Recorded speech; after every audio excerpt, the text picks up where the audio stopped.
À la une, le calvaire des habitants de Maya n'en finit pas. Aux dégâts bien connus causés par la pluie s'ajoute l'imbroglio autour de la vente des maisons promises aux habitants.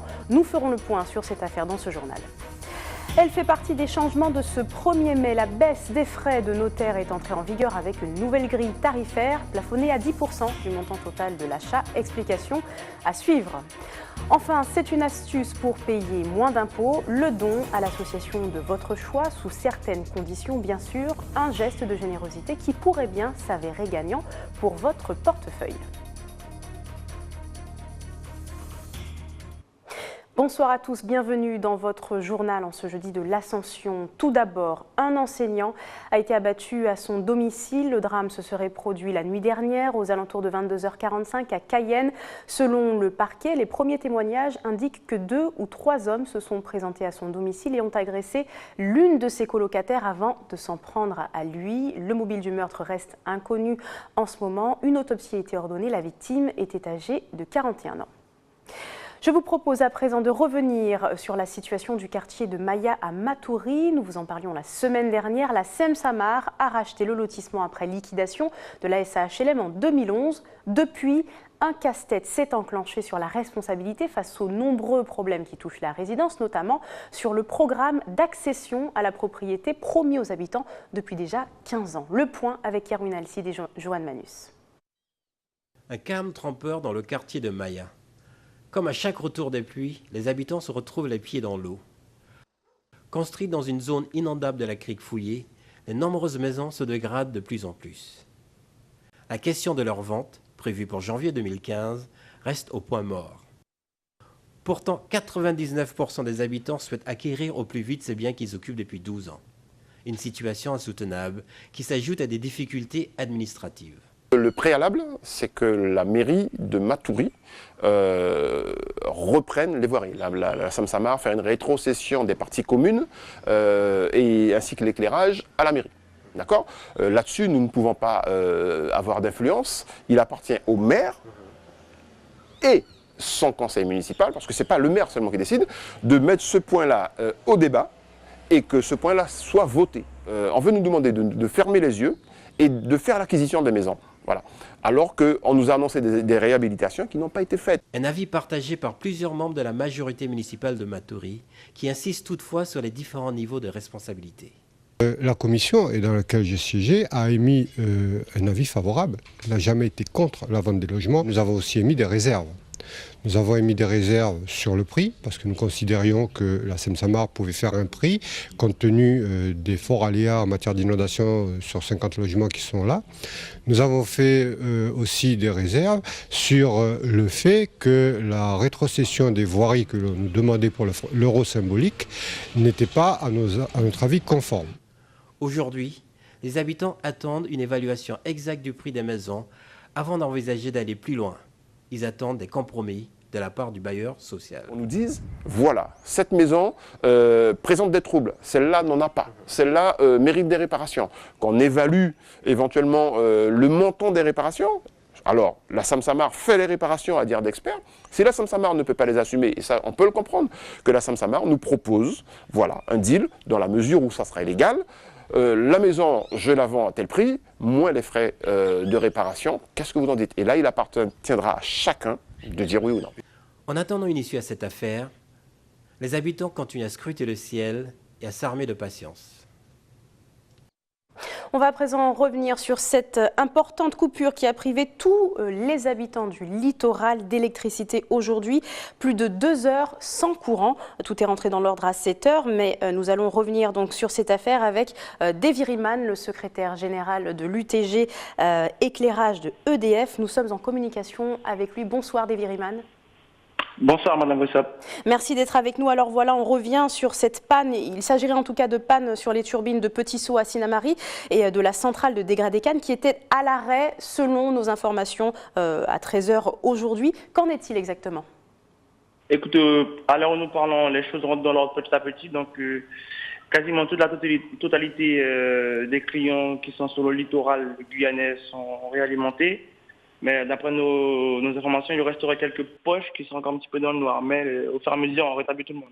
On envisage quand même un retour à la normale complet d'ici ce soir ou on n'en sait rien pour le moment? Oui. En toute logique, oui. Alors, pour bien expliquer les choses, aux premières informations que nous avons en retour, il s'agirait d'un iguane sur un des 4 transformateurs sur Petit Saut qui aurait créé un court-circuit et qui aurait par effet cascade déclenché les 2 lignes principales qui alimentent le littoral au niveau du transport de l'énergie. Alors un petit incident finalement pour un très gros problème. Est-ce qu'on sait à cette heure combien de foyers sont touchés? Écoutez, tout ce que nous savons au moment du déclenchement des 2 lignes, donc tous les clients du littoral guyanais qui sont alimentés par les lignes de transport, donc du cacao à Apatou, étaient dans le noir. D'accord? Donc maintenant, aujourd'hui, en fait, à l'instant T, on est à 90% de ralimenté d'après nos informations. Donc nous pensons très largement que tout sera entré dans l'ordre d'ici quelques temps pour ce soir. Concernant à présent la cellule de crise qui s'est mise en place pour faire face à cette situation, comment les choses se sont déroulées si vous le savez? Écoutez, là par contre, il va falloir que vous fassiez le point avec la direction puisque j'ai ouï dire qu'elle n'avait pas voulu tellement s'exprimer. Mais les questions fondamentales qu'il faut se poser, c'est comment se fait-il qu'un petit incident, comme vous l'avez dit, arrive et qu'on ait d'aussi importantes répercussions sur tout le territoire. Sur la question fondamentale qu'il faut se poser, donc les investigations ont commencé. On espère avoir une réponse honnête et claire de la part de la direction pour savoir qu'est-ce qui s'est passé concrètement, comment cela peut se produire.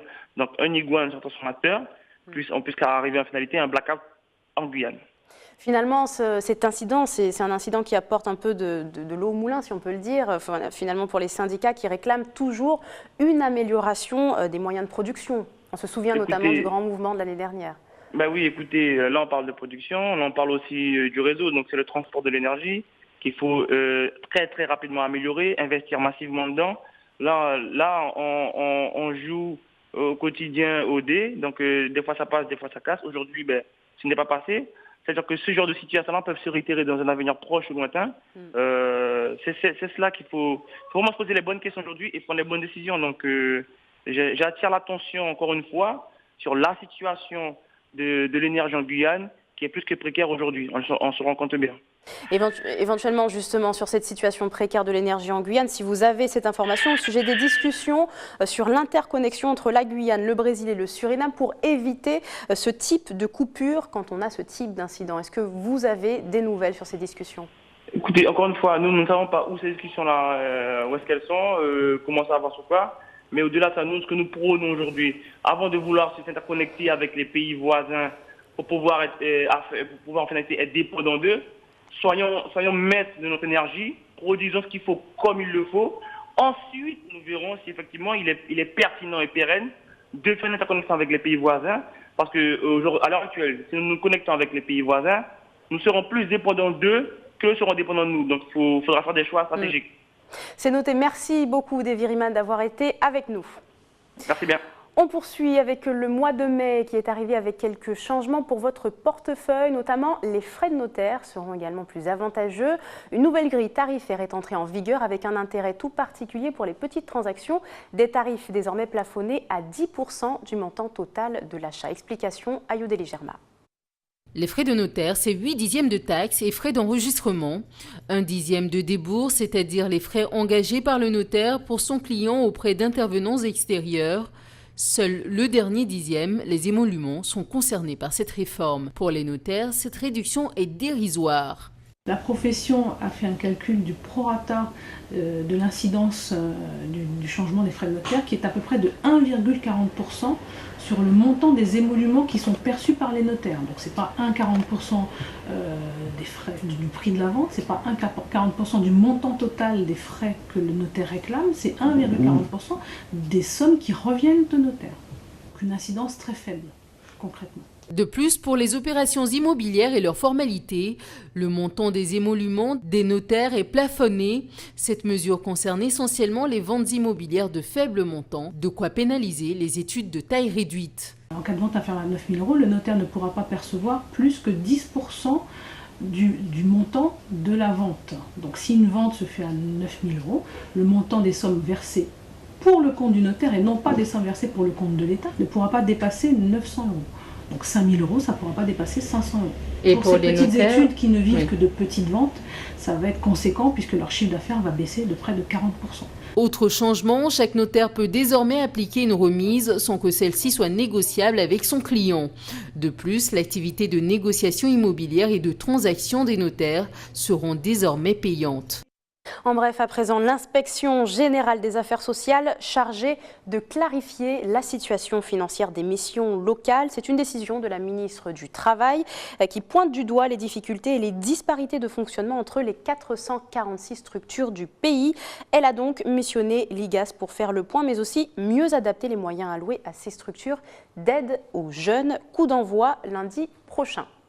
Restez avec nous, dans quelques instants nous verrons comment mieux payer ses impôts, en tout cas essayer d'avoir une réduction avec l'option du don à des organismes d'intérêt général. Et puis nous nous rendrons sur la place Henri Salvador, il a désormais sa place à Paris. Reportage à suivre dans quelques instants. Mais on prend d'abord la direction de la Martinique où, contrairement à chez nous, cela fait plusieurs semaines que la pluie se fait rare. Lundi, l'alerte sécheresse a d'ailleurs été lancée. Si les particuliers doivent déjà faire face à certaines restrictions en matière d'utilisation d'eau, les agriculteurs, eux, appréhendent davantage encore cette saison sèche. On fait le point avec Frédéric Mazy. C'est la sécheresse, c'est le soleil qui fait ça, dans la terre, voilà, la pourriture. Impuissant, Alain va jeter plus de la moitié de sa récolte d'igname. L'agriculteur a investi près de 40 000 € dans son exploitation. Sans pluie, sa quantité de production ne sera pas suffisante. Au lieu des 10 tonnes de concombres ramassées habituellement, il peut espérer en récolter seulement 2 tonnes.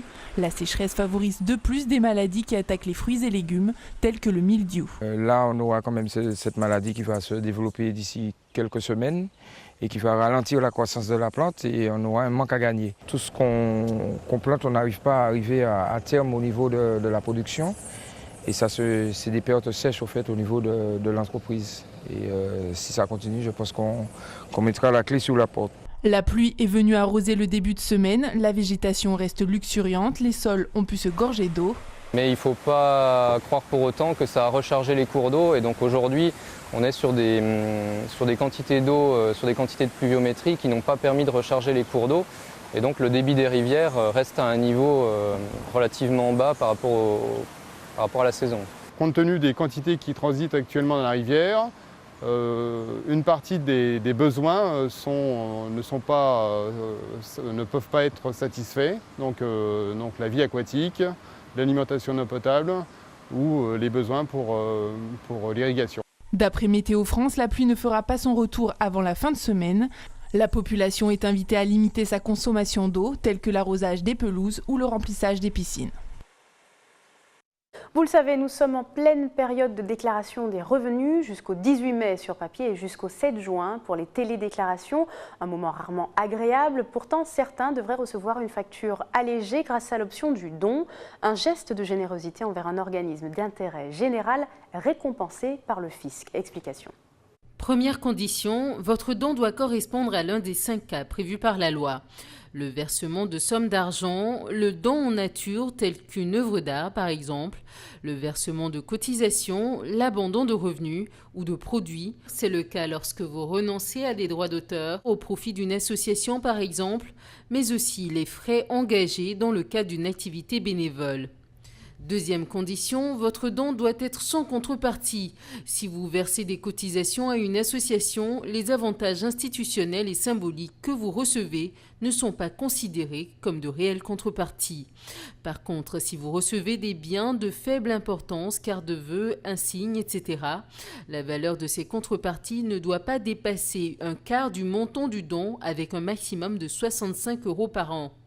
Troisième et dernière condition, l'organisation bénéficiaire de votre don doit être sans but lucratif, avec un objet social et une gestion désintéressée, et ne pas fonctionner au profit d'un cercle restreint de personnes. Une fois toutes ces conditions remplies, pour les dons effectués en 2015, vous pouvez bénéficier d'une réduction selon le tableau suivant. Pour les œuvres d'intérêt général et d'utilité publique et les organismes d'aide aux personnes en difficulté, vous pouvez obtenir une réduction maximale de 20% du revenu imposable. 18 ans, ça se fête et c'est ce que compte bien célébrer l'association Salsa Mania en pleine préparation d'un grand jour. Elle accueillera samedi les aficionados de danse latine dans un lieu très prisé de la ville du Gosier en Guadeloupe. Isabelle Hameau a été à la rencontre de l'équipe. Regardez.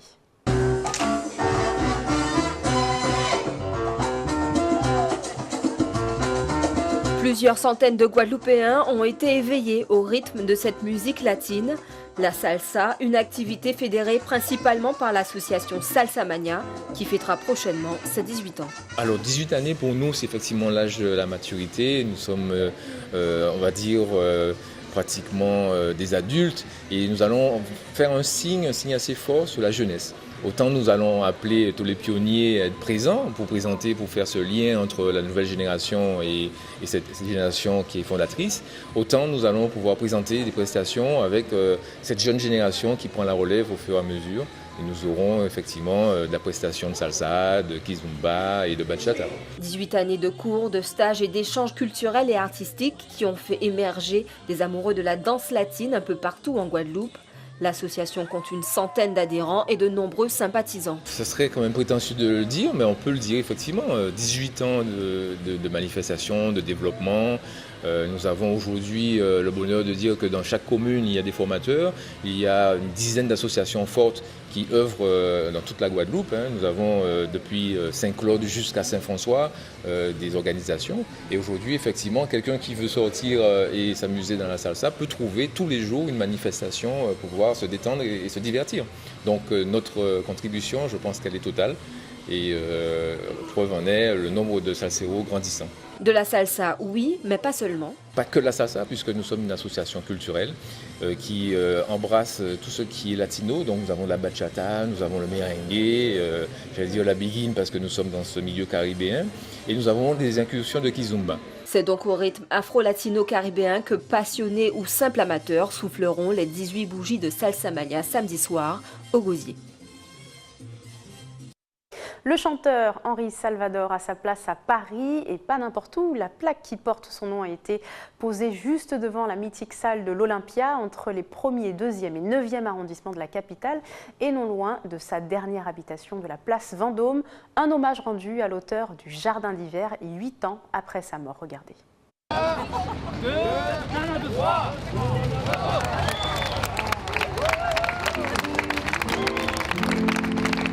Sa bossa nova berce encore les nouvelles générations. Henri Salvador, artiste intemporel, est acclamé une nouvelle fois à Paris par ses amis anonymes, mais aussi des personnalités. Un jour, il m'a dit, tu viens avec moi, Bobek, on va dîner chez Maxime. Ben, je lui ai dit, moi, j'ai pas les moyens d'aller dîner chez Maxime. Il me dit, bah, viens quand même, tu ne mangeras pas. Elle est pas belle, la vie. C'était son rire, ça.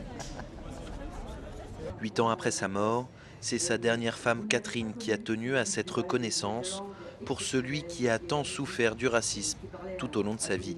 Alors il était noir en métropole et il était blanc dans les Antilles. C'était toujours un peu complexe. Mais aujourd'hui, je suis contente qu'il y ait un petit coin de Guyane ici à Paris, au centre de Paris. Outre sa chienne Caline, qu'il a connue chiot seulement, des politiques qu'il a côtoyés au fil des spectacles. Merci d'avoir été sans sommeil. Lorsque j'étais enfant, on disait qu'il était antillais.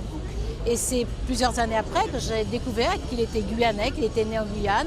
Et j'ai appris à être particulièrement fière de lui. Il a traversé le siècle avec tellement d'éclat, avec sa vie qui enseigne tellement de choses. Henri Salvador aurait eu 100 ans l'an prochain. Son nom prend place devant la salle la plus prestigieuse d'un Paris qu'il aimait tant. Ainsi s'achève votre journal. Avant de se quitter, le rappel des titres. Nous avons parlé du calvaire des habitants de Maya qui n'en finit pas. Aux dégâts bien connus causés par la pluie s'ajoute l'imbroglio autour de la vente des maisons promises aux habitants. Nous avons fait le point sur cette affaire. Elle fait partie des changements de ce 1er mai. La baisse des frais de notaire est entrée en vigueur avec une nouvelle grille tarifaire. Elle est plafonnée à 10% du montant total de l'achat, une réduction un peu importante. Enfin, c'était une astuce pour payer des impôts moins chers. Le don à l'association de votre choix sous certaines conditions, un geste qui peut un geste de générosité qui peut s'avérer gagnant. Excusez-moi. C'est donc la fin de ce journal. Merci d'avoir été avec nous. Dans un instant, l'info nationale et internationale. Puis ce sera votre émission Face à Face, présentée toujours par Farouk Amri. Très bonne soirée sur ATV. À demain.